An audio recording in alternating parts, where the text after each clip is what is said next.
Hello. In this video, I will tell you how much time does it take for the Roblox support team to reply you. You have to submit a ticket. So you have to go to the support center and create a ticket. Then you will get an automated reply from Roblox, which will look something like this. And in that reply, you will find few articles that will try to solve your issue.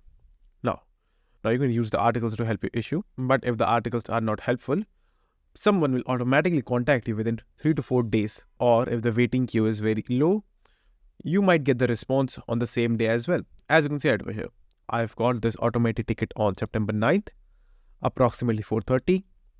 Now, I got the reply after approximately 1 hour, as you can see right over here, and it is on the same date as well. And as you can see, they are trying to solve my issue over here. Now, the time might vary totally on the issue that you're facing and the number of people that are currently trying to contact the support team. So, depending on all of the factors, the time might fluctuate. So if you just simply wait for 3 to 4 days, we'll automatically get the reply. Now let's say you did not get any reply from the Roblox support team.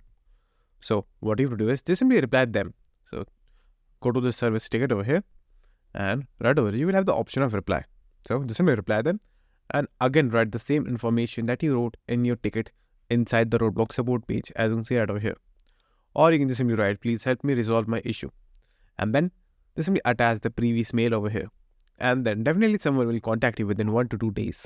So that's it. And if this video was helpful, please consider subscribing and liking the video.